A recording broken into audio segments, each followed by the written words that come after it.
democratización del conocimiento dentro del taller de redes sociales. Y antes que sigamos adelante, quería que conocieran un poquito de lo que es la UPSA y de lo que es nuestra ciudad, Santa Cruz, para ver que si se animan a venir. Les voy a pasar un video gracias a que lo hemos estado compartiendo un poquito para que ustedes vean nuestra universidad.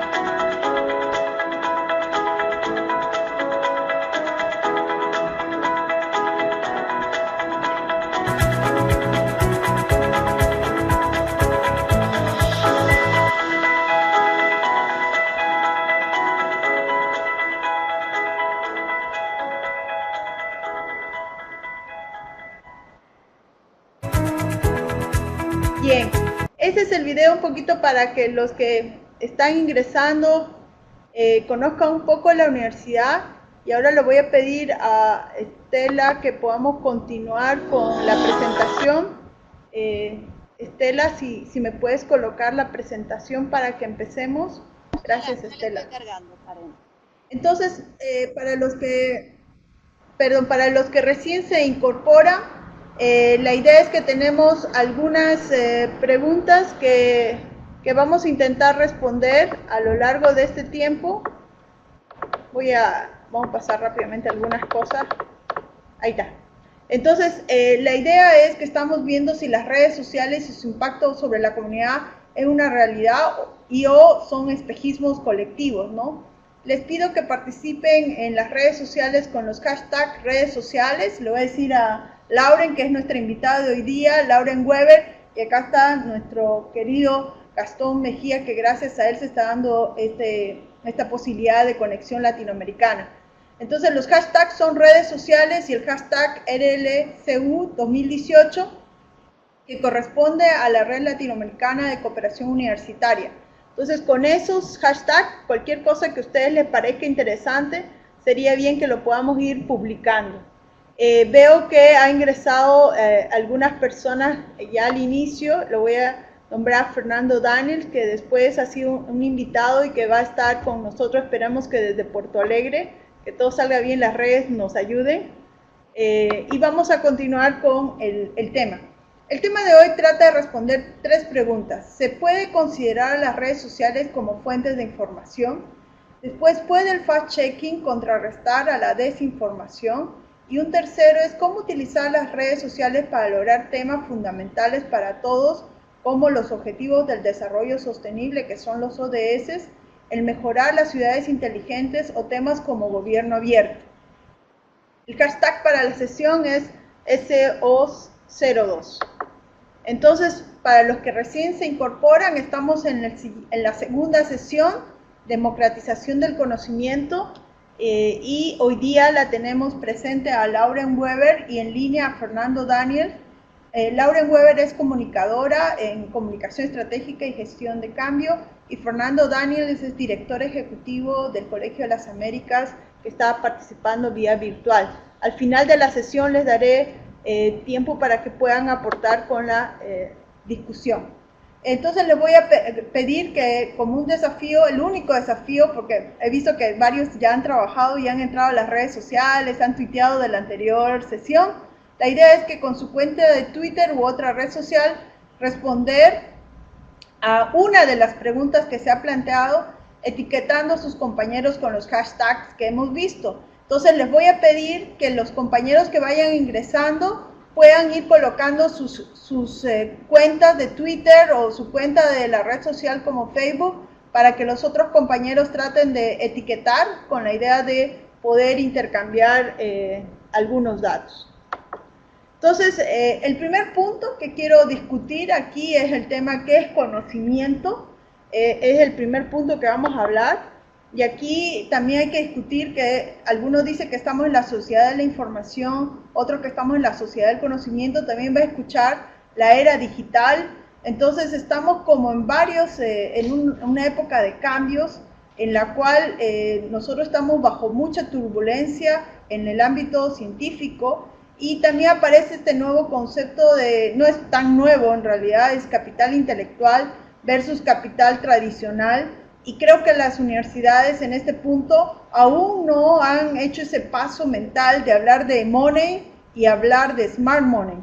O sea, hablar que es tan importante el tener dinero como el importante es tener capital intelectual, smart money, o que pueda ser de alguna manera manejado en esquemas, por ejemplo, considerando las nuevas tendencias con el blockchain, que el ingeniero Gastón van a tener un café específico aquí en Santa Cruz para hablar sobre blockchain y lo que es dinero digital. Algunos autores que ustedes no deben perder de vista son Adele, Castells, etcétera, que vamos a ir conversando.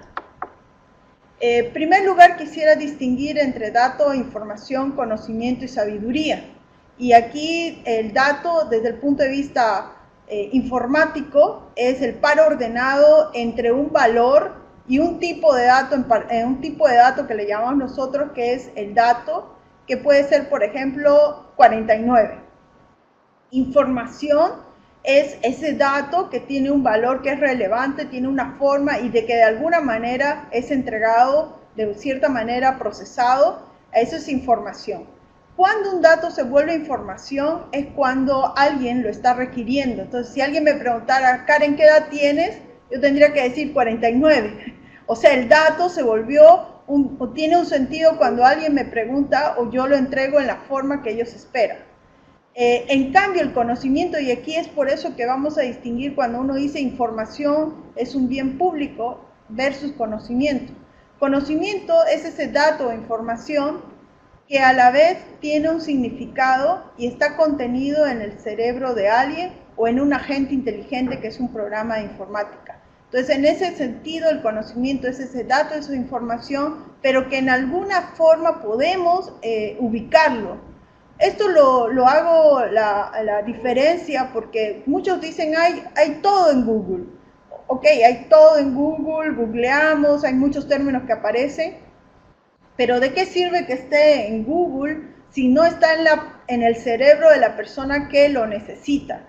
Que no está codificado de alguna manera, no lo puede enlazar. Y en el último nivel está obviamente la sabiduría, que es cuando ya yo utilizo ese conocimiento con inteligencia, etc. Aparece adicionalmente otros conceptos que lo vamos a ver un poquito más allá, que son lo tácito y lo explícito. Y también aquí a nivel económico, cuando veamos la próxima semana la importancia de los activos intangibles y que las universidades ahorita se vuelven ricas en activos intangibles y las empresas de servicios también.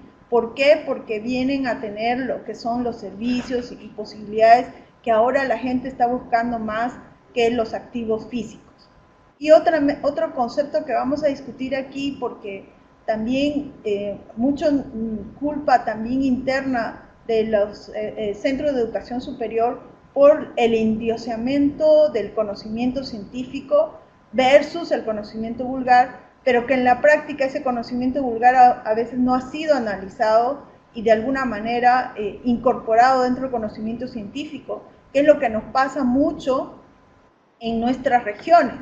Hay cosas que se han hecho y ahí aparecen nuevos conceptos como la sistematización de experiencias, la capitalización de experiencias, porque hay mucho conocimiento en proyectos, en trabajos que se hacen en nuestros países, pero que no se han sistematizado de una manera adecuada que entren dentro del campo del conocimiento científico.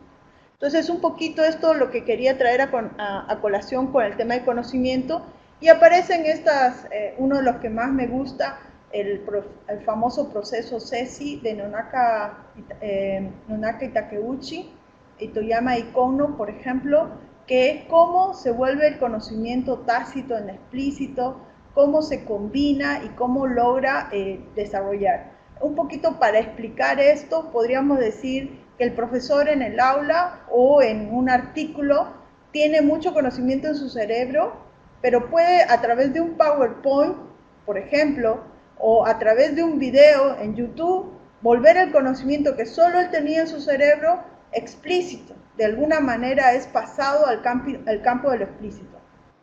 Eso va a ayudar a crear ciertos conceptos y a analizar esos conceptos. Y luego, cuando es pasado al campo de alguien escucha el video de YouTube, lee el PowerPoint, combina, de alguna manera construye y combina ese conocimiento que tenía un profesor, ese científico con otros, y luego vuelve a pasar de alguna manera al conocimiento tácito del receptor o de la interconexión entre los dos, y vuelve otra vez a surgir el ciclo. Este es el famoso ciclo, y lo vuelvo a explicar así porque generalmente nosotros pensábamos que la forma de pasar el conocimiento tácito, explícito, científico estaban dados por los papers. Pero si ustedes lo ven, y hay autores como DJ Fogg y otros que dicen, yo no voy a escribir, yo voy a pasarlo todo por YouTube porque la tecnología corre tan rápido que no tendría tiempo de pasar todo el comité científico. También hay cosas que ha pasado, como que un grupo de científicos hizo una prueba de enviar a un comité editorial su trabajo, y después que le aprobaron le dijo que todo lo que había escrito era mentira, y que lo que había sido, que era para probar que mucha gente solo por el nombre del autor cree que la información es real. Y así hay muchos casos de investigaciones etnográficas también, que no necesariamente por ser artículo científico resulta que es un artículo totalmente verificado. Quien verifica es las personas que lo leen, y ahí viene a haber un autor, Klimovsky, que dice que la investigación es un acto enteramente social, ¿no? Que es un acto social, o sea, hay un comité científico, un grupo de pares que valida lo que estamos diciendo. Aquí también hay un punto muy importante, en la gestión del conocimiento en nuestras organizaciones, en nuestras instituciones, no ha ido en evolución con todo lo que ha trabajado organizaciones, desde empresas grandes a FAO, organizaciones como Repsol, que son referentes en la gestión del conocimiento. O sea, en el 2008-2009 propongo mi modelo de gestión del conocimiento, de la investigación y la producción intelectual, donde se establecían todas estas fases, y no han podido a lo mejor ser desarrolladas. 10 años después, recién, por ejemplo, he podido hacer consultorías con la ESID en este tema, y vuelvo a indicar la importancia de saber qué sabemos. O sea, como no tenemos papers, artículos científicos, hay cosas que tenemos que conseguir en tecnología intermedia o en publicaciones que a lo mejor no son del todo científicas, como los shares, que sería SlideShare, en el caso de Flickr, o en el caso, inclusive con el concepto de la infografía, están en Pinterest y demás, o en diferentes herramientas como Prezi. Entonces, no estamos identificando todas las posibilidades, por lo tanto, adquiriendo el conocimiento que necesitamos, por lo tanto, categorizándolo, almacenándolo, socializándolo, utilizándolo, integrando, o después el próximo paso es la creación. Y bueno, a ese proceso que todavía no hacemos en las instituciones, todavía en todas las instituciones, hay que unir el tema de la innovación, ¿no? De repente, y ahí mucha gente lo dice, ¿cómo innovan si no investigan? Es real ese esquema de que si yo quiero realmente innovar, pues tengo que hacer un análisis de tendencia y tengo que buscar las necesidades en los pueblos. Y aquí tiene el otro tema, lo puse en azul, las otras actividades que hay, que son el vigilar, la vigilancia tecnológica, el aprender continuamente, el focalizar, el capacitar y el implantar, que serían los 4 procesos que en este momento nos podrían relacionar a por qué debo democratizar, porque también debo innovar, debo cambiar, porque ya es una ventaja competitiva que necesitan nuestros países, nuestras ciudades para seguir creciendo. Y ahí el otro concepto que le digo, ¿por qué democratizar el conocimiento? ¿Por qué democracia? ¿No? Y ahí a lo mejor mis compañeros que son del ámbito político lo pueden entender, pero yo he recorrido a una red social, Wikipedia, a un wiki, ¿no? Para entender este concepto, que dice que es una forma de organización social que atribuye la titularidad del poder al conjunto de la ciudadanía. Esto es muy básico, pero también ha venido con una fuerte tendencia, por ejemplo, de hablar de líderes políticos, hablar líderes que son cívicos, o líderes, por ejemplo, que están basados en lo público, líderes públicos. Después también van a escuchar el concepto de democracia directa y la crítica muy fuerte que se hace a si realmente estamos siendo democráticos o nos estamos dejando llevar por ciertas organizaciones de poder. Sin embargo, en el tema que nos compete ahorita de decir por qué democratizar el conocimiento, aquí viene que el acceso debería ser casi libre a los datos. Ahora, aquí hay que distinguir, y hay varios autores, distinguir entre lo privado, lo público, y yo lo veo en el área de informática, nosotros hablamos de un protegido, y aquí lo podemos discutir, pero lo público es todo lo que puede ser accesible libremente, lo privado, lo que a ti te ha costado y ha tenido un costo, o sea, ha hecho una inversión, y aquí en lo protegido van a escuchar lo que es inteligencia colectiva, crowdsourcing, o lo que está relacionado a posiciones más como el software libre, y algunas que en una lista de videos se las he colocado dentro de mi canal de YouTube, de varios autores que hablan acerca de esta nueva tendencia. El otro punto es porque las redes sociales nos dan unas estructuras flexibles y más horizontales, ¿no?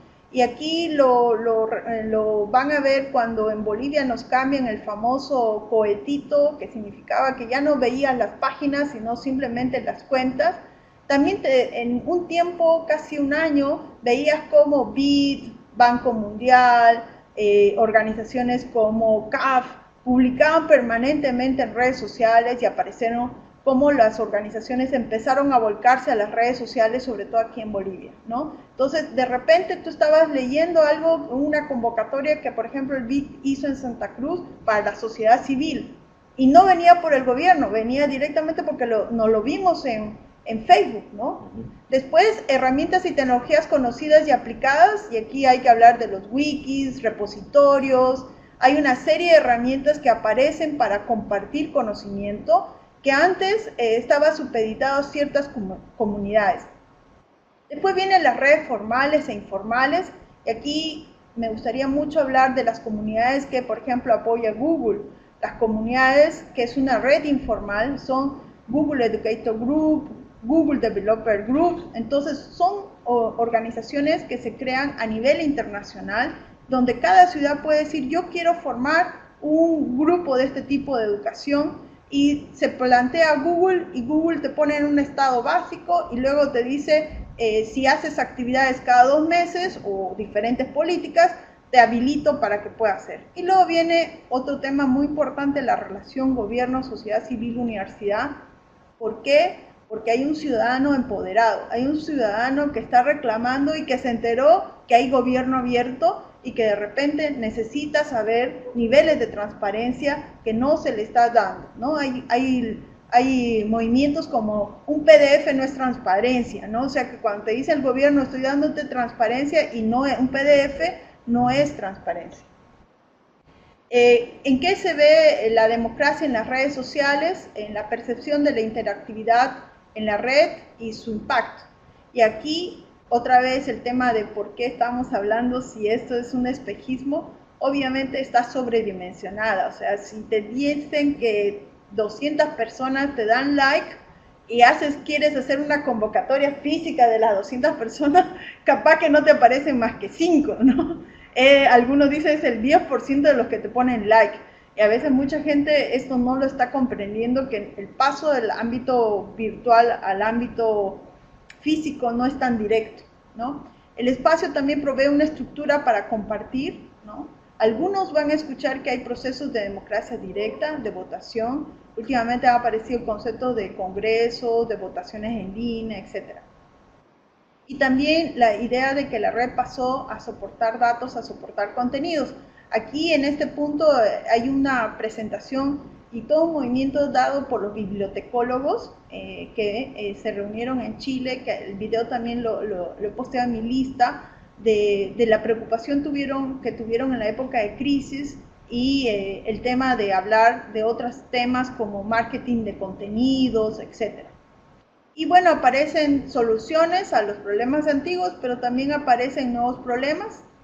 Uno, el concepto de posverdad, que es la idea de que se mandan mensajes en las redes que de repente no son verdad, y la gente termina por creerlo y por aseverarlo, porque lo utilizaron en muchas campañas actualmente ya que se está dando, y cómo generar este esquema de decir qué es verdad o no en la red. En Bolivia tenemos mucho el concepto de trolls y fakes.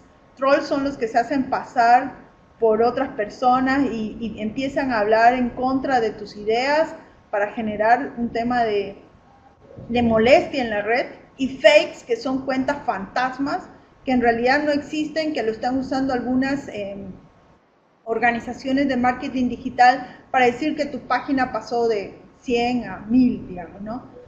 Entonces esos esquemas también originan un cierto malestar.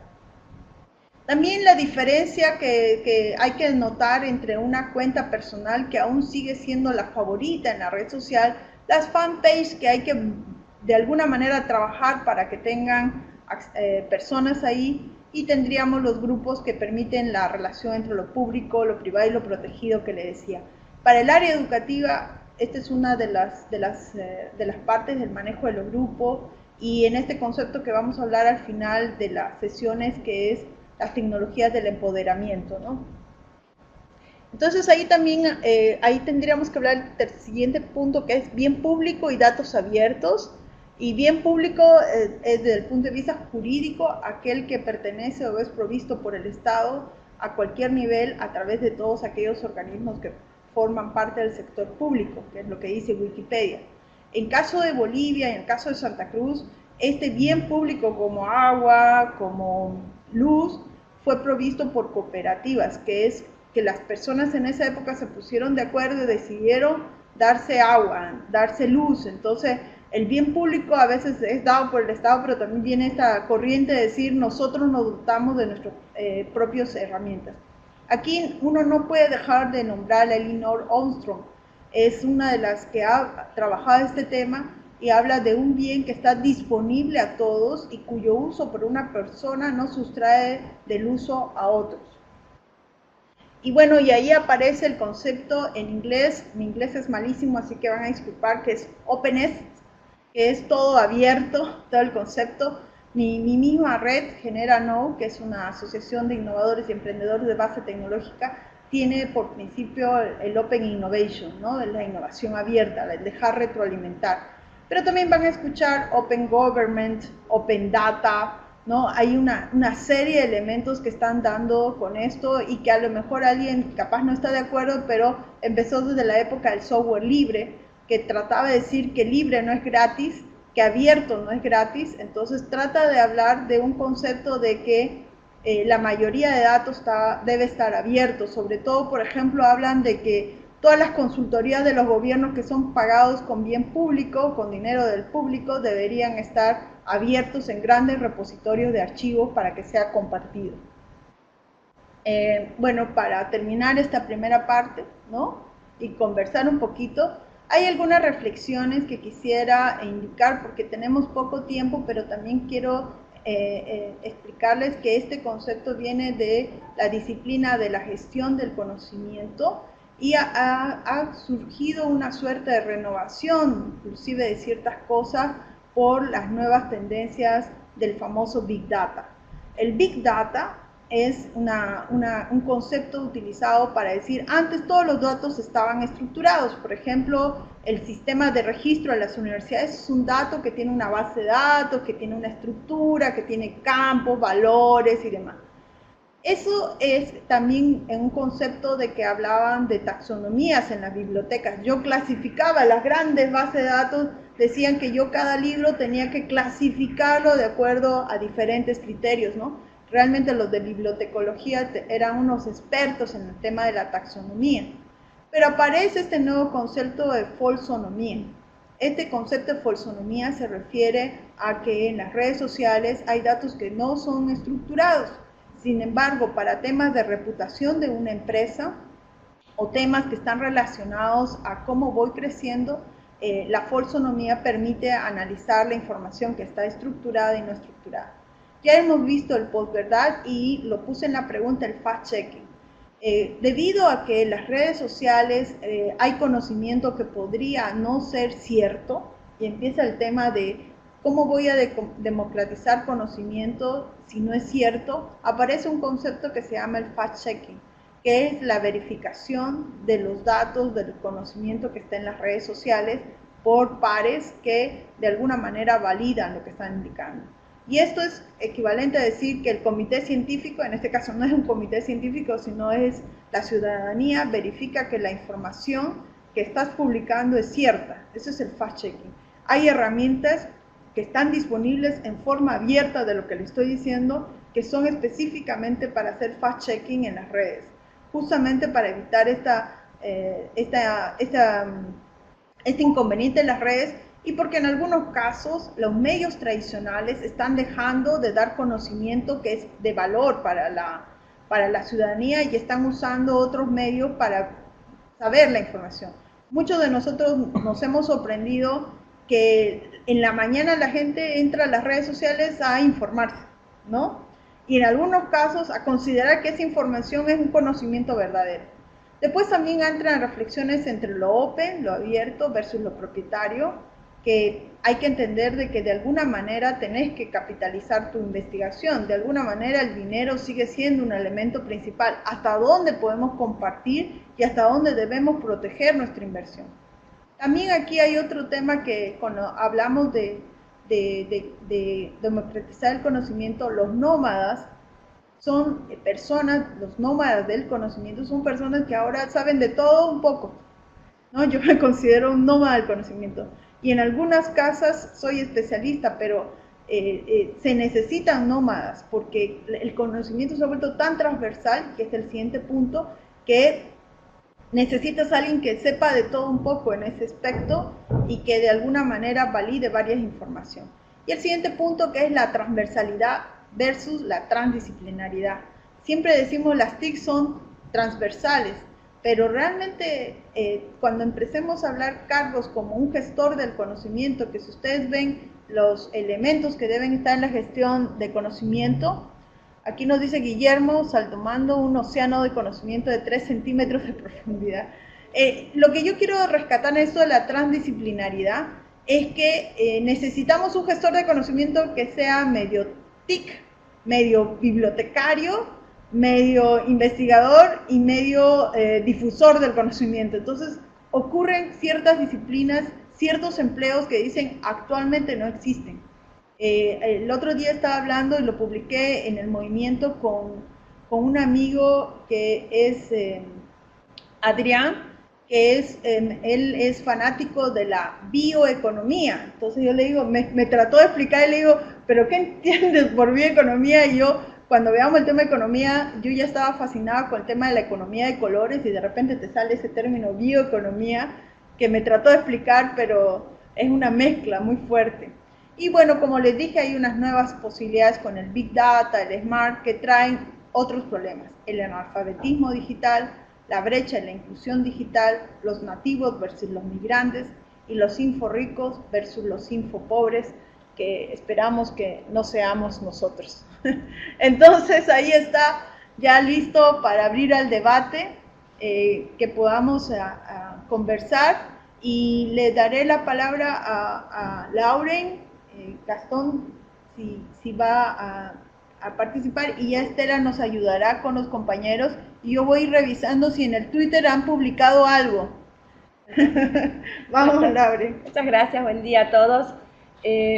Básicamente la pregunta es bastante amplia y permite una reflexión muy importante en este momento, porque pienso que hay que considerar, tener una visión muy holística, muy amplia respecto a esto. Primero, partiendo de una visión sistémica y considerando quiénes y cuáles son los actores y las herramientas que se están utilizando en este momento a través de las redes sociales.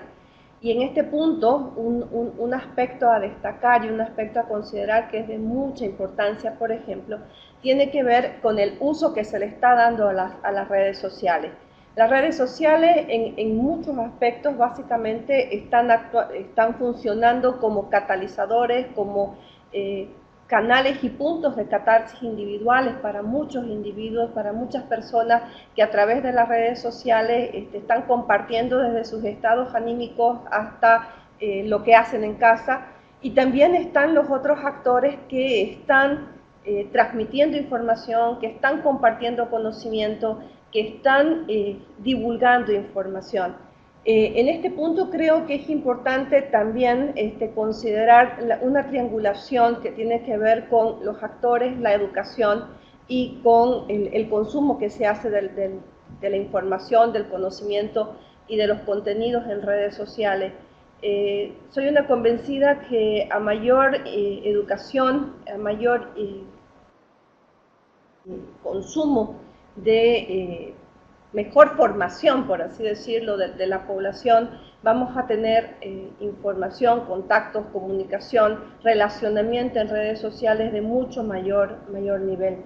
Y en este punto hay elementos también a considerar que tienen que ver como, por ejemplo, las características que en este momento estamos adoptando a partir de toda la revolución que se ha dado con las redes sociales. Si consideramos, por ejemplo, un principio de McLuhan de hace muchos años, que prácticamente los medios de comunicación son como la extensión de los individuos, de las redes sociales, y que configuran nuestra manera de pensar y de comunicarnos.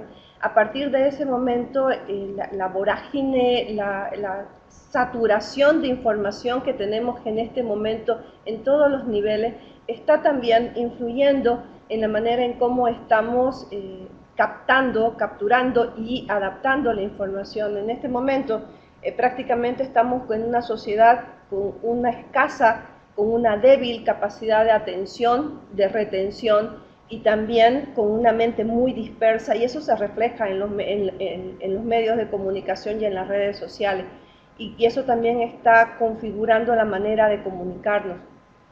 Pienso que en el tema de redes sociales en este momento es como que haciendo una figura tenemos un gran banquete, tenemos un menú muy amplio de la oferta que existe de contenidos en las redes sociales, contenidos individuales, contenidos corporativos, contenidos institucionales y contenidos sociales. Entonces de pronto este gran menú está a disposición de todos los individuos, y estos individuos van a consumir y van a producir contenidos también para las redes sociales, en tanto y en cuanto esta información y este material sea de utilidad en cualquier sentido, desde el uso, por decirlo así, para buscar estatus, para buscar una dispersión, para qué sé yo, para evadirse como un medio de entretenimiento, o también como una herramienta para profundizar el conocimiento. Y en caso de Lauren también la invité porque tuvimos un tema de que aquí en Santa Cruz mucho se hablaba de la educación en Finlandia por las redes sociales, todo lo que estaba, y de repente, gracias a Lauren, se hace el paso de las redes sociales hablando de Finlandia, el modelo, teniendo a un Learning Scoop que crea un grupo, y eso te quería que si lo puedes compartir, ¿no? Claro que sí. Básicamente, si hay algo maravilloso en esta época es precisamente la facilidad y el acceso, y creo que esto tiene que ver, cuando en este momento hablamos de democratización, yo relaciono mucho la palabra con el acceso, la posibilidad de acceder a fuentes de información que en un momento determinado, por las características de las estructuras de los medios de comunicación de hace un par de décadas o varios años atrás teníamos, de pronto ahora tenemos acceso a sitios, a páginas, a medios de comunicación, pero con información valiosísima. Ahora el desafío es cómo hago eso, cómo utilizo, cómo transformo esa información y le doy significado. Creo que está en la significación de esa información, de esos procesos comunicacionales. Hay tanta información en este momento, por ejemplo, si consideramos organizaciones como la CAF, el BID, UNICEF, vamos más allá, medios de comunicación que han logrado una transversalización también, como por ejemplo el país de España, que se ha convertido en un medio de referencia a nivel internacional, a nivel mundial, en el mundo hispanoparlante sobre todo. De pronto tenemos toda esa gama, pero ¿cómo voy a aterrizar? ¿Cómo voy a necesito elementos, necesito desarrollar ciertas habilidades y capacidades en el campo de la educación, pensamiento crítico, capacidad de análisis, de reflexión, para poder tomar, utilizar, adaptar e incorporar en mi vida cotidiana, en mi vida diaria, en mi trabajo, en mi ámbito, en mi entorno, toda esa información y esos elementos. En el caso de la experiencia con Learning Scoop, bueno, se hizo el contacto, las redes sociales, el medio, todo lo que tiene que ver con este mundo maravilloso que se ha abierto a través de Internet y las posibilidades que se abren. De pronto se generó el contacto y eso está generando un movimiento también que tiene que ver con cómo vamos a innovar la educación desde los niveles personales. Hace muchos años atrás se hablaba de que para cambiar el mundo bastaba con que cambiar uno, el cambio empezaba con uno. Creo que esa máxima sigue vigente en esta época. Lo que han cambiado son las herramientas y obviamente el cambio ahora es mucho, mucho más veloz. Bueno, es interesante analizar algo que, por ejemplo, en mi vida de joven, el medio de comunicación que había era la radio. Y la única fue el periódico. Pero el periódico ya eran noticias pasadas, pero en la radio eran las noticias últimas. Y bueno, uno tenía que ir buscando y en qué radio habían las noticias que a uno le interesaban. De manera que había una forma de focalizar el interés en función de qué programas se estaban ofreciendo en una radio. Hoy en día, a través de los sistemas tan amplios que tenemos de información, nuevamente aparece el receptor y el emisor. Todo el mundo puede ser receptor y todo el mundo puede ser emisor. Pero ¿cómo podemos focalizar en temas que son de interés para el conocimiento, para la educación? De manera que ahí aparece el problema. Los emisores pueden ser muy capaces o menos capaces, o simplemente distraer la atención con información falsa o distorsionada. Pero ¿cómo podemos nosotros saber que esa información es correcta para formar dentro de la comunidad a las personas? Entonces, esto implica de que tiene que haber una educación muy particular ya, un cambio en la educación que permita que la persona pueda entrar a discriminar, como hacíamos con la radio, vamos moviendo el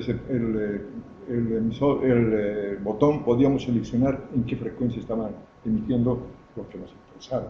Esto es lo que hoy en día creo que es importante, es capacitar, y creo que no hay todavía programas muy amplios en eso, a las personas sobre cómo el gran pueblo, la gran gente que escucha pueda discernir sobre lo que es bueno o es malo.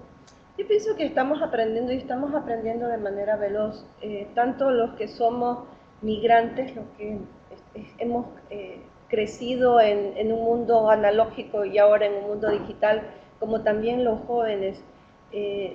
Por una parte también están, creo que el análisis tiene dos puntos de vista, o podría tener más, pero en este momento se me vienen a la mente dos. Uno, que son los intereses, y esos intereses, obviamente la educación influye mucho, pero mis intereses, mis necesidades de comunicación, mis necesidades de profundizar en el conocimiento, me van a permitir la selección de esos medios que tengo. Y la credibilidad sigue siendo un valor en esta época, como lo fue hace mucho tiempo atrás. Cuando hablamos de credibilidad, el problema, por ejemplo, de titulares falsos, de noticias falsas, no es nuevo, o sea, no es porque de pronto estamos con un océano de información, un océano de datos en Internet, estamos con ese problema. No, ese tema ha existido antes y ha existido con los medios de comunicación, la manipulación, la desinformación, han sido temas que se han manejado y que han estado también presentes en décadas anteriores. ¿Qué es lo que sucede ahora? Que de pronto la rapidez con que la comunicación se maneja, el alcance, la viralización, el impacto que tienen los individuos y cómo los individuos se apropian y reproducen ese conocimiento, es lo que ha modificado y lo que nos ha puesto en alerta. En este punto también la educación tiene que ver con, pienso que es el punto central, el punto de focalización.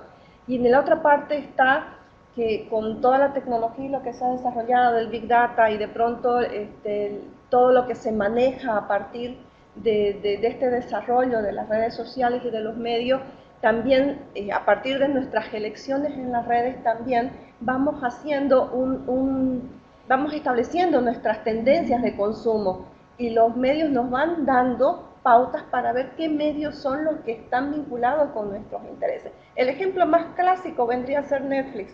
O sea, de pronto yo voy a Netflix y me aparecen las películas que están en función de mis intereses.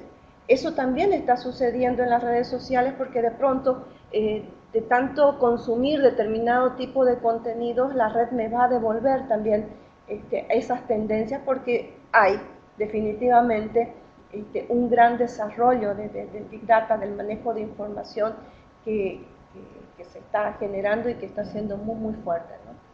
Bien, bien. Vamos a dar paso entonces ahorita a las preguntas del público, a las observaciones. Fíjense que con lo que estamos hablando, la pregunta final es, ¿se puede democratizar el conocimiento? Y acá hablamos del conocimiento para el desarrollo, por ejemplo, pero también hablamos de un conocimiento que, por ejemplo, debe ser protegido en entornos como los ecosistemas.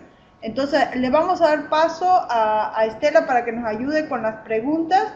Y bueno, la primera persona que respondió en Twitter es Luzmi, entre comillas.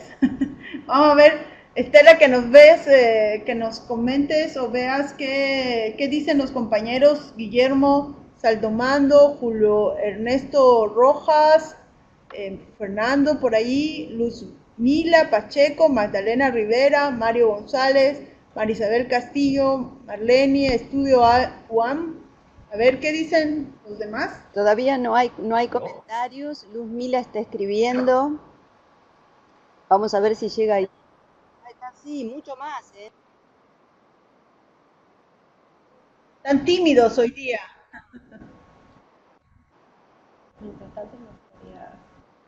Mientras tanto, a mí me gustaría hacer un comentario con esto del fact-checking para contrarrestar la desinformación. Yo el fact-checking lo asocio con nuestros hábitos de la generación anterior de leer titulares, y que con los titulares teníamos elementos suficientes para saber qué era lo que pasaba en el día. El fact-checking también hoy día, a partir de la lectura de las redes sociales y de los contenidos, no solamente los replicados por los medios de comunicación en las redes, sino los que se van generando en los distintos grupos, de pronto nos hemos convertido en lectores de post. Y cuando hacemos estas lecturas de post, todavía seguimos cometiendo los errores que se cometían en el pasado de no leer. O sea, leemos sin leer, sin profundizar y sin entrar. Un caso, por ejemplo, que recientemente ha sucedido, tiene que ver con una científica, una joven ganadora de una expociencia en México que está yendo como invitada al premio Nobel por un descubrimiento en el campo molecular. Esta niña de pronto es entrevistada por los medios de comunicación con mucha repercusión, con mucho beneplácito. Realmente la comunidad mexicana se alegró por los logros de esta joven, y de toda la información que se va replicando, solo una persona, al menos cuando hice la verificación de quién era y cuáles eran los logros, porque ahora también está ese hábito, y ese hábito no solamente está en la generación X, sino también está en la generación millennial, de pronto de verificar e ir contrastando los contenidos que se van recibiendo. Bueno, habían muchas observaciones respecto a su trayectoria y el por qué estaba donde estaba y la vinculación que tenía de su descubrimiento científico con un proyecto de carácter comercial. Entonces, cuando hablamos de esto, el fact-checking sigue teniendo los mismos riesgos y las mismas oportunidades que se tenían cuando se hacía lectura de titulares.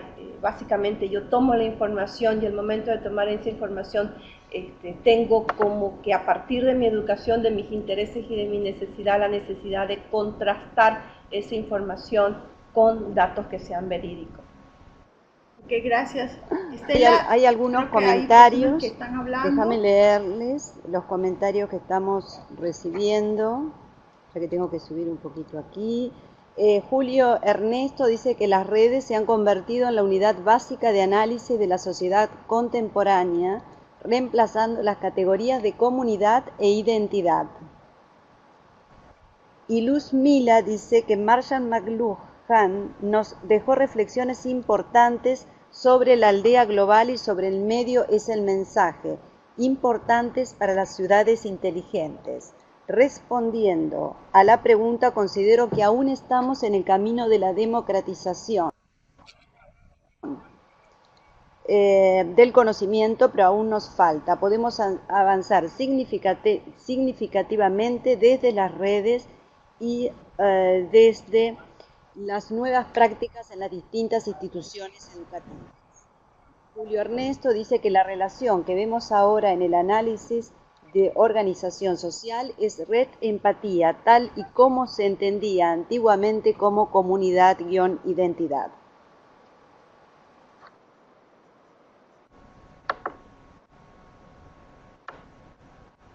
Ok, en este tema es bien importante lo que acaban de nombrar, porque adicionalmente, por ejemplo, hay un conocimiento, siempre lo hemos discutido con Gastón, cuando tenemos el tema de, por ejemplo, de qué profundidad tiene que ser un pozo séptico, ¿no?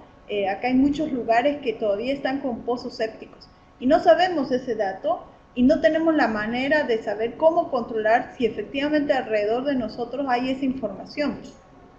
Y en el otro caso, en lo que dice la aldea global, hay un tema que me parece muy interesante, es que en Argentina o en Chile salió un partido de la red, ¿no? Es un partido de la red que no se juntan físicamente, sino que aprovechan todo el tema de las redes sociales para postular candidatos, para votar candidatos. Entonces, si ustedes lo buscan en internet va a decir el partido de la red. Marlene dice que analizando el tema de redes sociales con Karen Infanta, Fernando, Daniel Fernán y otros investigadores, el mundo ha cambiado sin retorno.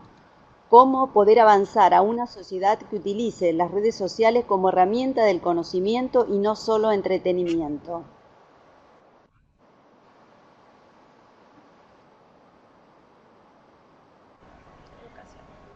Sí, creo que ahí el Lauren y dice educación y Gastón también apuntó eso, pero yo creo que Fernando Daniels, por ejemplo, ahí nos puede aportar con el tema de los gestores de hábitats de innovación. ¿Por qué? Porque a veces hay que delimitar minimundos, ecosistemas, en donde esto pueda ya no solo compartir datos o educar, sino ya también crear estos procesos que les dije, procesos de gestión del conocimiento, procesos de innovación, donde el conocimiento en estos ecosistemas protegidos, donde se trabaja colaborativamente, pueden empezar a generar resultados que no serán a lo mejor papers en una primera instancia, pero sí un conocimiento que pueda ser de alguna manera digerido, organizado, para que la población en general lo entienda. Esto es un tema muy importante porque lo vemos entre las mismas disciplinas. Si yo les digo, por ejemplo, a un economista que, por ejemplo, vamos a usar un tema de inteligencia de negocios para analizar, por ejemplo, la proyección de modelos económicos, capaz que no lo entiende a la primera porque en su formación no entendió lo que era Big Data, Business Intelligence, entonces le es difícil entender a un economista tradicional esta nueva visión de que se da en los negocios. O una persona que es de un marketing tradicional, que alguien le diga que prefiere que invertimos $20 del marketing digital o temas de Facebook y de repente en el mundo físico invertiste 1000 y no te llegaron ni siquiera la mitad de personas que lo hacen. Hay otro comentario de Julio Ernesto. Dice que los ecosistemas de innovación no se podrían trabajar en el modelo Takeuchi sin el concepto de affordance. Fernando quiere participar. Vamos a activar el micrófono. Ahí está activado. Ok, perfecto. Buenas tardes o días para ustedes. ¿Me escuchan?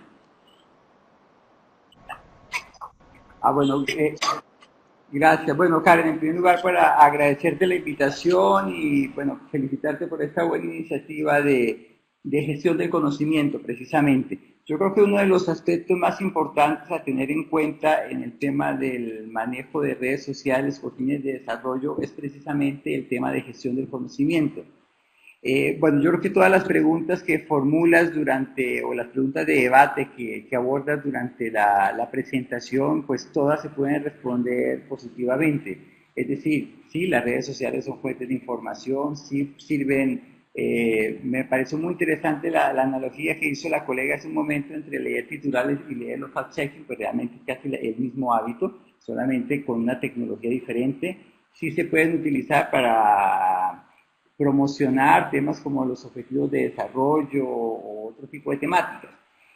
Yo creo que en la perspectiva de la experiencia que hemos desarrollado atrás, ahora que mencionabas lo del programa de gestión de ambientes de innovación, es que una de las grandes dificultades que tienen ahora las organizaciones es, como mencionabas, el tema de los intangibles. Es decir, no solamente ahora estamos en una sociedad del conocimiento donde pues lo más importante para una empresa no es solamente los activos que tiene, cuántos autos, cuánto dinero tiene en caja, cuántos bienes activos tiene, sino también el conocimiento y sobre todo el capital intelectual, ¿sí? Es decir, quiénes son las personas que están en esa organización, que son personas que adquieren experiencia, que como lo indicabas tienen un conocimiento muchas veces tácito de la manera de hacer, que es un conocimiento muy difícil de hacer explícito. Es decir, ¿cómo puedo yo enseñarle a alguien cómo abordar una persona, cómo establecer una buena relación, cómo establecer una relación de confianza, cómo generar un partenariado que sea productivo? Es decir, hay cierta información que es muy difícil de hacer explícita, queda siempre dentro de ese ámbito tácito. Y ahora una de las corrientes interesantes en gestión del conocimiento, bueno, no es actual, realmente es algo que se viene trabajando desde hace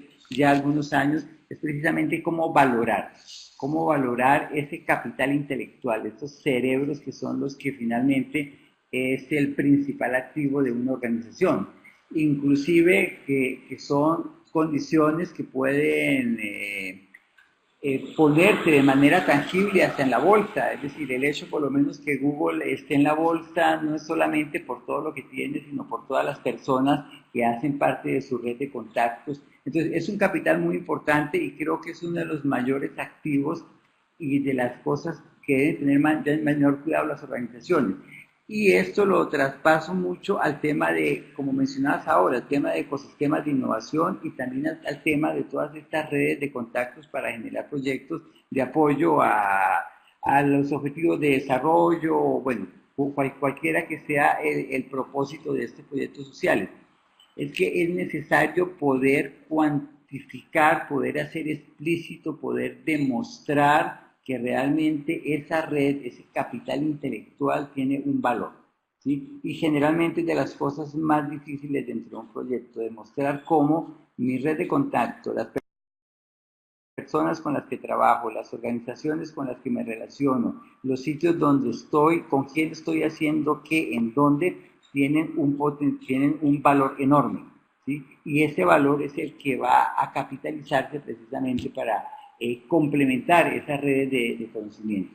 Entonces, bueno, breve para completar, no solamente estamos en la sociedad del conocimiento, sino también estamos en un momento donde el capital intelectual cobra una preponderancia muy, muy importante y donde necesitamos abordarlo de esa manera precisamente para no caer un poco como se lee en varios de los comentarios, en la banalidad, en aceptar la información que no se puede contrastar con si es información verdadera, si no es información verdadera. O sea, actualmente es muy difícil poder digerir toda la información que se produce. De hecho, uno de los roles importantes es el del curador de información. O sea, aquella persona en la cual podemos estar seguros que la información que nos proporciona pues tiene un alto grado de confiabilidad. No solamente porque es un experto, sino porque también hay una red de contactos, de trabajo con esa persona que nos permiten decir, confiamos en la información que da y consideramos que si esa persona promociona, da su visto bueno, nos confía que hay algún tema que es relevante, que es de interés, que la información es verídica, pues podemos realmente poder hacer confianza en ese tipo de información. Porque de otra manera, pues es muy difícil poder verificar toda la información que circula en el Internet.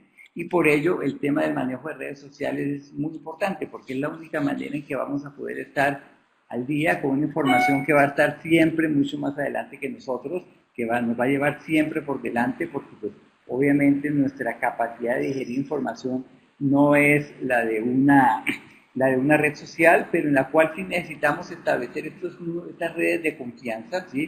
Estas redes de curadores que sí nos permiten decir, bueno, estamos hablando sobre temas en los cuales podemos tener una gran certeza de que la información que circula es verídica. Gracias, Karen.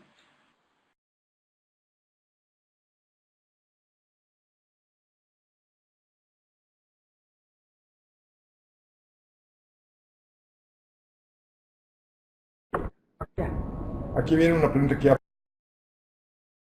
formuló Karen al principio sobre el capital y capital intelectual. Oye, entonces yo creo que la pregunta hoy en día y que tenemos que ir dando vueltas sobre eso es cuál es más importante para desarrollar una organización, una empresa, una universidad, el capital, la inversión en capital físico o el tener el capital intelectual que luego pueda utilizar ese capital físico y hacer que desarrolle la empresa.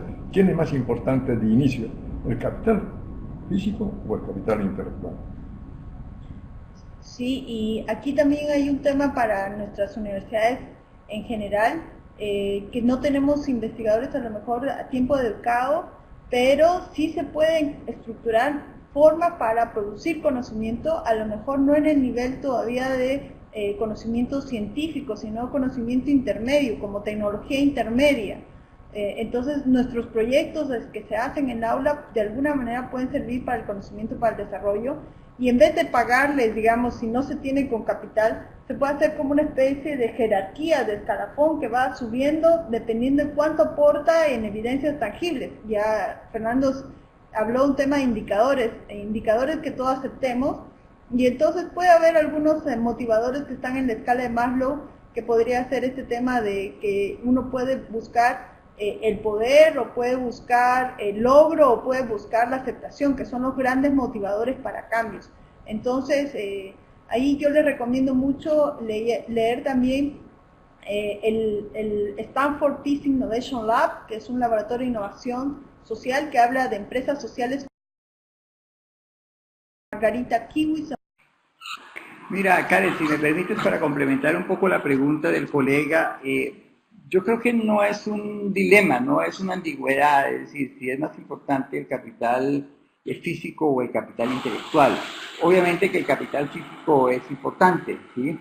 Porque, bueno, es importante tener unas buenas instalaciones, tener equipos. Si estamos hablando de un centro de investigación, pues necesitas tener tecnología de avanzada para poder producir. O sea, no puedes tener un gran investigador que no tenga herramientas para poder producir, pues difícilmente lo va a hacer.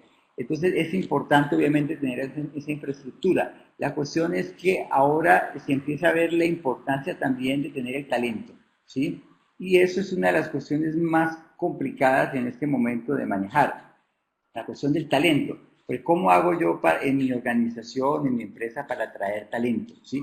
Generalmente el talento viene por condiciones físicas, obviamente. Se ha visto por lo menos que las ciudades innovadoras son ciudades que ofrecen buenas condiciones de vida, no solamente que tienen buenas condiciones de tecnología e infraestructura, sino que tienen diversión, que tienen espacios de recreación, que tienen cultura, que tienen todo un ambiente donde yo me siento contento, bien, para poder estar con mis amigos, con mi familia. Ahora este concepto de la ciudad laboratorio, es decir, una ciudad donde yo vivo, donde yo trabajo, donde yo tengo mis relaciones sociales, es decir, es la ciudad que me hace el entorno. Y eso es lo que busca el talento ahora, ¿sí? Lugares no solamente te pueden ofrecer un muy buen trabajo, pero si realmente es perdido por allá en medio de no sé dónde, pues lo vas a pensar dos veces. Voy a buscar más un ambiente que sea estimulante, intelectualmente, donde me pueda divertir, donde pueda salir en bicicleta y no esté pues con el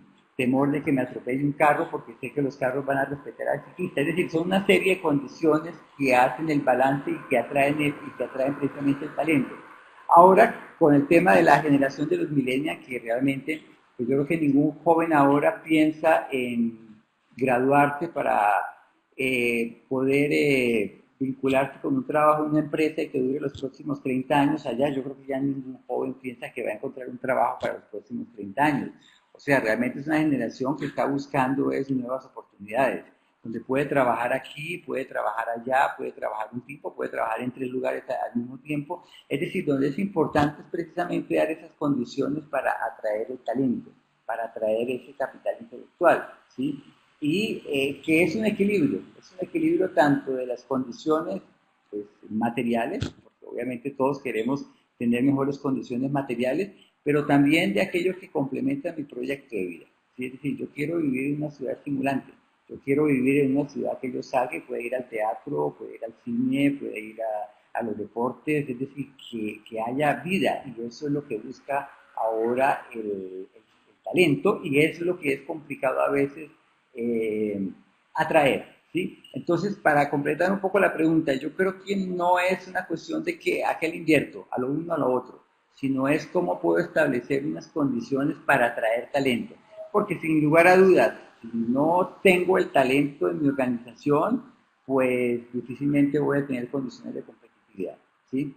Porque sí necesito el capital humano, a no ser que yo tenga una fábrica de clavos, ¿sí? Donde inclusive con una fábrica de clavos también voy a necesitar talento, pero a no ser que mi actividad sea como tan rutinaria que no me requiera realmente personas que piensen. Ahora lo que necesito es talento sobre todo, es casi que la palabra que se habla ahora mucho en la gestión de recursos humanos, ¿sí?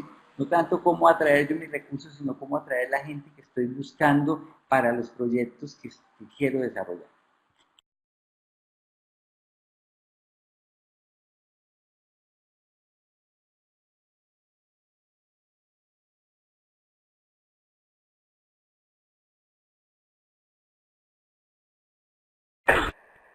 Bueno, Julio Ernesto quería tomar la palabra y si no, ya le cedo la palabra a Estela, no sin antes comentarles que la próxima sesión la tendremos desde Porto Alegre Desde acá. y desde la UPSA, y intentaremos realmente poner en acción este concepto de que es un espacio público, ¿no? Y tratar de conversar en línea en diferentes ubicaciones. Si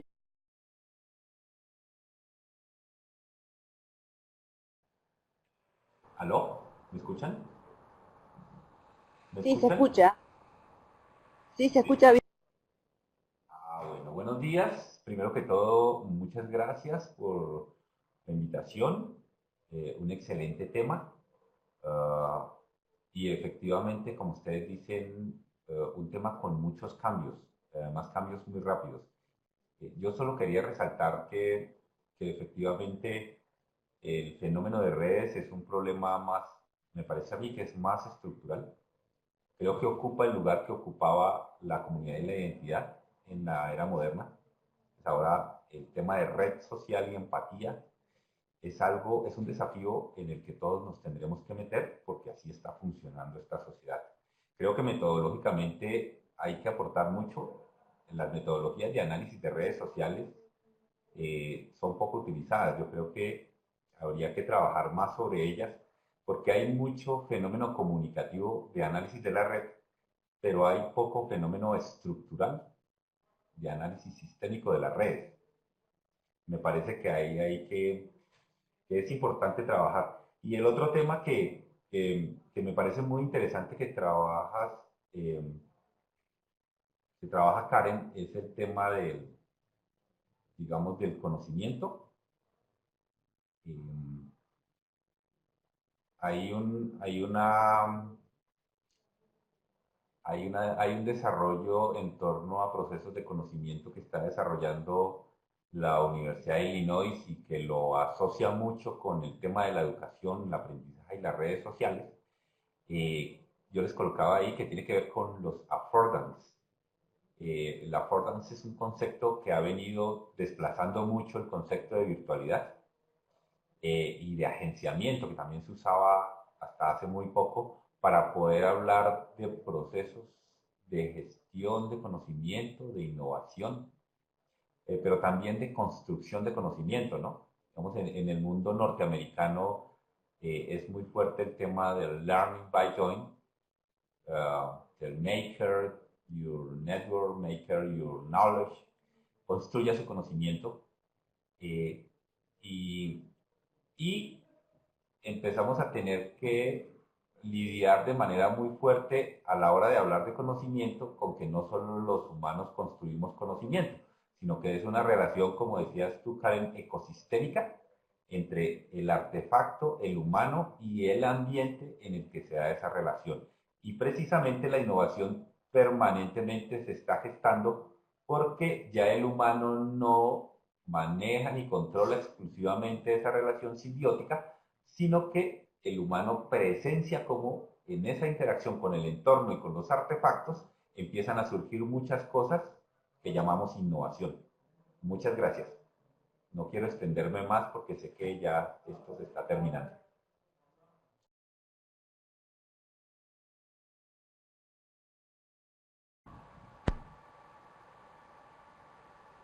Ok, bueno, muchas gracias por la participación, muchas gracias Karen por la exposición, excelente exposición de hoy, un tema tan interesante.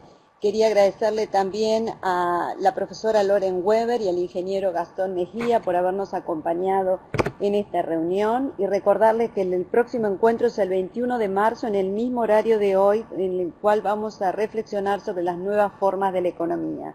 Buenos días y